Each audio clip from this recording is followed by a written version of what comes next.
તો મતદાન પૂર્વે કેવો માહોલ છે મોટા શહેરોમાં તે વિશે જણાવી રહ્યા છે સુરતથી જણાવી રહ્યા છે દેવેન ચિત્તે। આ સાથે રાજકોટથી મોહિત ભટ્ટ જોડાઈ ગયા છે,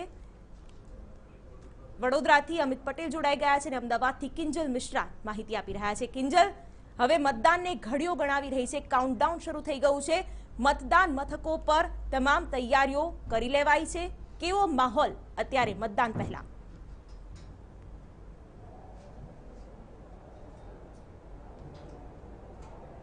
जी बिल्कुल, मतदान जे मथको छे तेनी पर तमाम जे तैयारीओ छे ते पूर्ण थई चूकी छे। सवारे 9 वाग्याथी राज्यभરની અંદર ईवीएम ડિસ્ટ્રીબ્યુશનની જે કાર્યવાહી હતી તે શરૂ થઈ ચૂકી હતી। તમામ જે પણ સેન્ટર છે તેની પર ईवीएम પહોંચાડી દેવામાં આવે છે। તેની સાથે જે પણ કર્મચારીઓ છે તેમને પણ જેમની જવાબદારી છે જવાબદારી પણ એલર્ટ કરી દેવામાં આવી છે। સવારે 5 વાગ્યાથી જે તમામ લોકો છે તે મતદાન જે સેન્ટર છે જે કર્મચારીઓ છે તે પહોંચી જશે। તેની સાથે જો વાત કરવામાં આવે તો જેટલા જે દૂરના વિસ્તાર છે દૂરના વિસ્તારની અંદર જે પણ કર્મચારીઓની ફાળવણી કરવામાં આવી છે તેમને અલોટમેન્ટ કરવામાં આવ્યું છે તે મોડી રાત્રે જે પોતાના જે સેન્ટર છે સેન્ટર પર પહોંચી જશે।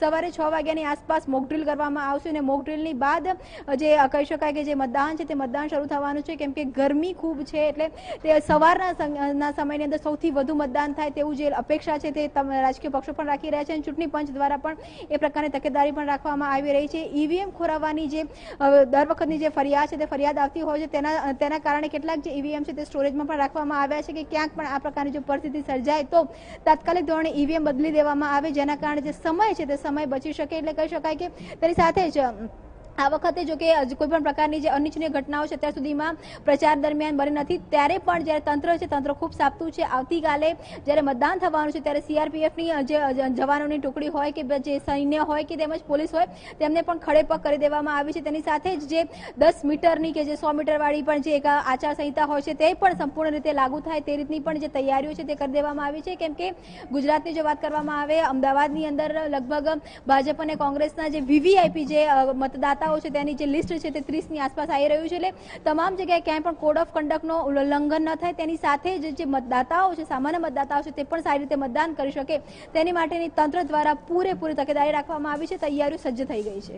બિલકુલ દેવેન, સુરતમાં શું જોઈ રહ્યા છો આપ? કારણ કે તમામ જે સંસાધનો છે તે મતદાન કેન્દ્રો સુધી પહોંચી ગયા છે અને સીસીટીવીથી સર્વેલન્સ રાખવામાં આવી રહ્યું છે। કોઈ અનિચ્છનીય ઘટના ટાળવા માટે પોલીસ તંત્ર પણ સતર્ક છે। કઈ રીતનો તામઝામ ચૂંટણી પહેલા સુરતમાં?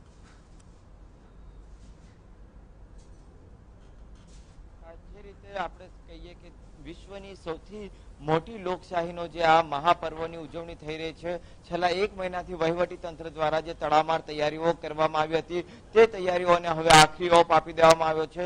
સવારે સુરત લોકસભા બેઠક માટેના જે તમામ ઈવીએમ મશીનો તેમજ વીવીપેટ મશીનો જે હતા તે ડિસ્પેચ કરવામાં આવ્યા હતા અને અત્યારે અમે તમને બતાવવા જઈ રહ્યા છે કે જે બૂથ છે તે બૂથ ઉપર જે પ્રકારની તૈયારીઓ કરવામાં આવી છે કે વહીવટી તંત્ર જે છે તેમના દ્વારા છે તેને તૈનાત કરી દેવામાં આવ્યો છે। સુરત શહેરમાં કુલ 16,55,658 જેટલા મતદારો છે, તે પૈકી પુરુષ મતદારો જે છે તે 8,91,000 છે અને મહિલા મતદારો જે છે તે 7,64,000 જેટલા મહિલા મતદારો છે।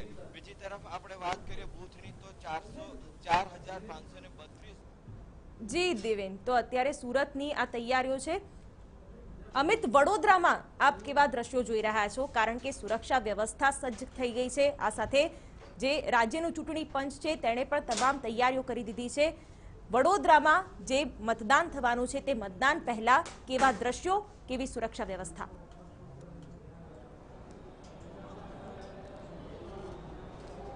બિલકુલ શિવાની, વડોદરા લોકસભા બેઠક પર આવતીકાલે મતદાન થવાનું છે ત્યારે તમામ તૈયારીઓને આખરી ઓપ આપી દેવામાં આવ્યો છે। ખાસ કરીને ગરમીની સિઝન છે અને ગરમી પડે તેવી શક્યતા છે, એટલા માટે જે સ્થાનિક મતદારો અને જે કર્મચારીઓ છે તેઓના માટે ખાસ એક મંડપ બાંધવામાં આવ્યો છે અને આ મંડપ દ્વારા ક્યાંક ને ક્યાંક રાહત આપવાનો એક પ્રયાસ જે ચૂંટણી વિભાગ દ્વારા કરવામાં આવ્યો છે। જો મતદાન કેન્દ્રની વાત કરવામાં આવે તો આપ જોઈ રહ્યા છો અત્યારે હાલમાં જે હથિયારધારી જે પોલીસ જવાનો છે, પોલીસ અધિકારીઓ છે તે ખડે પગે બંદોબસ્તમાં ગોઠવાઈ ગયા છે। આવતીકાલે સાંજ સુધી જ્યાં સુધી મતદાન પૂરું ના થાય અને જ્યાં સુધી ઈવીએમ મશીન અહીંથી જે સ્ટ્રોંગ રૂમમાં ના જાય ત્યાં સુધી આ તમામ જે પોલીસ કર્મીઓ છે આ જે તે મતદાન મથક ઉપર કડક ચોકી પહેરો આપશે. અંદરના દ્રશ્યો હું આપને બતાવવા માંગીશ કે જે મતદાન મથકનું કેન્દ્ર છે ત્યાં ચૂંટણી વિભાગના જે અધિકારીઓ છે એ તમામ અત્યારે હાલમાં પોતાની જે આખરી પડાવ એટલે કે કામગીરીનો જે આખરી પડાવ છે તેમાં જોતરાઈ ગયા છે. ખાસ કરીને જે મતદાન મથક જે છે, જે મતદાન કુટીર છે તે તૈયાર કરી દેવામાં આવી છે. એના સિવાય જે કાગળિયા જે નાનું મોટું જે કામકાજ છે તે અત્યારે હાલમાં કરી રહ્યા છે. એટલે કહી શકાય કે જે તમામ તૈયારીઓ છે તૈયારીઓને આખરી ઓપ આપી દેવામાં આવ્યો છે અને ક્યાંક ને ક્યાંક જે ચૂંટણી વિભાગે તમામ પ્રકારની જે તકેદારી રાખવી જોઈએ તમામ તકેદારી રાખી છે. એટલે કહી શકાય કે જે પ્રકારે વડોદરાનું ચૂંટણી વિભાગે તમામ દાવા કર્યા હતા એ દાવા મુજબ સમયસર આ તમામ જે કામગીરી છે એ કામગીરીને આખરી ઓપ આપી દેવામાં આવ્યો છે. બસ હવે લોકશાહીના મહાપર્વની અંદર આવતીકાલે મતદાર જે લોકશાહીનો રાજા છે એ મતદાર આવશે, પોતાનો મિજાજ જે છે એ દર્શાવશે અને ત્યારબાદ આખી જે મતદાનની જે કામગીરી છે તે પૂર્ણ થશે. અત્યારે હાલમાં જે પ્રકારે જિલ્લા કલેક્ટર પણ સતત અલગ અલગ જે વિસ્તારોમાં મતદાન કેન્દ્રો છે તેની પણ મુલાકાત લઈ રહ્યા છે. એટલે કહી શકાય કે ચોક્કસથી જે તમામ તૈયારીઓ છે આખરી ઓપ આપી દેવામાં આવ્યો છે. બસ હવે આવતીકાલની સવાર મતદારોની રાહ જોવાઈ રહી છે. શિવાની, તો આ સાથે રાજકોટમાં કેવા પ્રકારની તૈયારીઓ છે તે વિશે વાત કરી રહ્યા છે મોહિત ભટ્ટ. મોહિત, રાજકોટમાં શું તૈયારીઓ કરવામાં આવી છે? સીસીટીવી થી ખાસ વોચ રાખવામાં આવશે અને કોઈ પણ પ્રકારની એવી ઘટના ન બને જેનાથી મતદાનમાં ક્યાંય ખલેલ પહોંચે. કેવા દ્રશ્યો?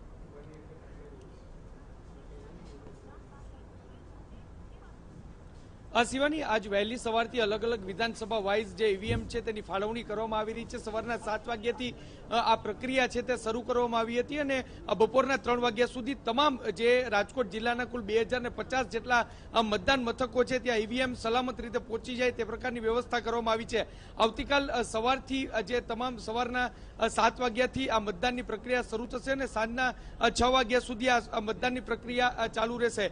શાંતિપૂર્ણ રીતે અને સારા માહોલમાં ચૂંટણી પ્રક્રિયા પૂરી થાય તે માટે જે પોલીસ વિભાગ છે તે પણ સતર્ક છે. 2 એસપી કક્ષાના અધિકારી અને જે ડીવાયએસપી કક્ષાના અધિકારીની અધ્યક્ષતામાં આખી એક મોટી ફોર્સ છે તે તૈનાત કરવામાં આવી છે. જેટલા પણ સંવેદનશીલ વિસ્તાર છે ત્યાં આજ ખુદ પોલીસ કમિશનરે મુલાકાત લીધી હતી. રાજકોટમાંથી જે મુખ્યપ્રધાન વિજય રૂપાણી પોતે અહીં મતદાન કરવા માટે આવતીકાલે આવવાના છે ત્યારે તેના જે રૈયા રોડ પર તેમનું જે બૂથ છે ત્યાં પણ ચકાસણી કરવામાં આવી હતી. અત્યાર સુધીના જે તકેદારીના પગલાંની વાત કરવામાં આવે તો વ્યવસ્થાની વાત કરવામાં આવે શિવાની તો કુલ 2050 જેટલા મતદાન મથકો છે તેમાં રાજકોટ શહેરમાં કુલ 2020 જેટલા ઈવીએમ ફાળવવામાં આવ્યા છે જ્યારે રાજકોટ ગ્રામ્યમાં 2040 જેટલા ઈવીએમ ફાળવવામાં આવ્યા છે. કોઈ ઈવીએમમાં કોઈ ટેકનિકલ ખરાબી થાય ત્યારે તેને પહોંચી વળવા માટે કુલ 2000 જેટલા ઈવીએમ છે તે પણ સ્ટેન્ડ ટુ રાખવામાં આવ્યા છે. 12000થી વધુનો ચૂંટણી સ્ટાફ છે તે અત્યારે સ્ટેન્ડ ટુ અત્યારથી જ થઈ ગયો છે અને આવતીકાલે સાંજે 6 વાગે જ્યારે ચૂંટણી પ્રક્રિયા છે તે પૂરી થશે, મતદાનની પ્રક્રિયા પૂરી થશે ત્યાં સુધી તેઓ સ્ટેન્ડ ટુ રહેશે. જે રીતે પોલીસ કમિશનર અને જે જિલ્લા પોલીસ વડા છે તેમના દ્વારા પણ જે લોકોને તાકીદ કરવામાં આવી છે કે શાંતિપૂર્ણ માહોલમાં તેઓ મતદાન કરે અને તે માટે તમામ પ્રકારની વ્યવસ્થા ગોઠવવામાં આવી છે. સાથે સાથે આજ રાતથી આજે કતલની રાત કહેવામાં આવે છે અને આજ રાતે કોઈ અનિચ્છનીય બનાવ ન બને તે માટે અલગ અલગ વિસ્તારમાં પણ અત્યારે તમામ તૈયારીઓ પૂર્ણ કરવામાં આવી છે. મોહિત, કિંજલ અને અમિત, આપ તમામનો આભાર. તો અત્યારે જે રીતે મેટ્રો શહેરોમાં જે રીતની તમામ તૈયારીઓ પૂર્ણ કરવામાં આવી છે, પોલીસ વિભાગ પણ સજ્જ છે અને કોઈ પણ એવી અરાજકતા ન સર્જાય તેના માટે તમામ તૈયારીઓ કરી દેવામાં આવી છે. જે ચૂંટણી માટે જે અધિકારીઓને તૈનાત કરવામાં આવ્યા છે તે પણ અત્યારે નિરીક્ષણ કરી રહ્યા છે અને તમામ જે સામગ્રી છે તેની સાથે સુસજ્જ છે કે નહીં મતદાન કેન્દ્રો તેની પૂરી તકેદારી રાખવામાં આવી છે. આ સાથે ગરમીના કારણે મતદાન કેન્દ્રો પર એવી પણ તકેદારી રાખવામાં આવી રહી છે જેના કારણે મતદાતાઓ જો બપોરના સમયે મતદાન કરવા આવે તો પણ કોઈ એવી પરિસ્થિતિ ન સર્જાય તેની સામે પણ ચૂંટણી પંચે પૂરી તૈયારી કરી લીધી છે.